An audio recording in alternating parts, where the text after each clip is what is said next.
જોયું છે ને તમે? આદિવાસી સમાજ માટે બોલો કે ભાઈ અમારા બાળકો માટે શિક્ષક નથી, ઓરડાઓ નથી, અમારા લોકોને હજુ ઝૂંપડા નથી મળ્યા, અમારા લોકોને તમે એપીએલ કેમ્પ બનાવી દીધા, અમારા લોકો સુધી હજુ રસ્તા નથી બન્યા, અમારા જમીનો છીનવાઈ ગઈ. જ્યારે આ સરકાર સામે અમે બોલીએ ત્યારે આ સરકારને ગમતું નથી. લોકસભા 2024ની ચૂંટણીમાં ભાજપે ગુજરાતમાં 15 નામો જાહેર કર્યા.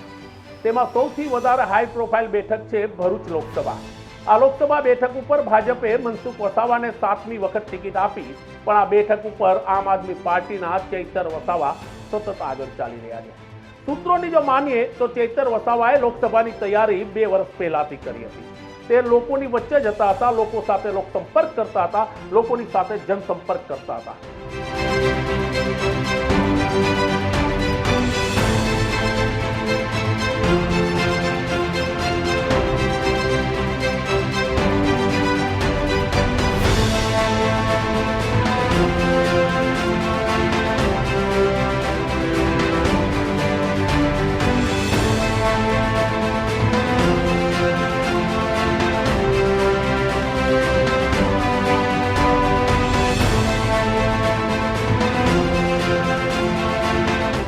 ચૈતર વસાવા આદિવાસી સમાજ અને બીજા સમાજના પ્રશ્નો માટે સતત વિધાનસભામાં અવાજ ઉઠાવતા રહ્યા અને તેથી જ ચૈતર વસાવાની સ્વાભિમાન યાત્રા જેમ જેમ આગળ વધતી જાય છે તેમ તેમ હજારો અને લાખો લોકો તેની યાત્રામાં જોડાઈ રહ્યા છે. એટલું જ નહીં, ચૈતર વસાવા સ્વાભિમાન યાત્રામાં નાના નાના ગ્રામ્ય વિસ્તારો અને નાના નાના શહેરી મહોલ્લામાં જઈને પણ હુંકાર કરી રહ્યા છે કે ભરૂચની બેઠક આ વખતે હું બદલાવીને રહીશ.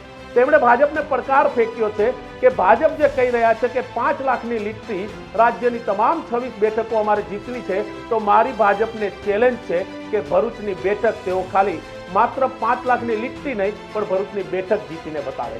ચૈતર વસાવા માટે આમ આદમી પાર્ટીનું આખું સંગઠન છે તે ભરૂચમાં હાજર છે. અલગ અલગ જગ્યાએ લોક સંપર્ક કરવામાં આવી રહ્યો છે. એટલું જ નહીં, ભરૂચ વસાવા તે પણ હુંકાર કરી રહ્યા છે કે જો આ વખતે ભરૂચની બેઠક ભાજપને ફાળે જશે તો દેશમાં લોકશાહી ખતમ થશે અને રાજ્યમાં પણ તાનાશાહીની શરૂઆત થશે.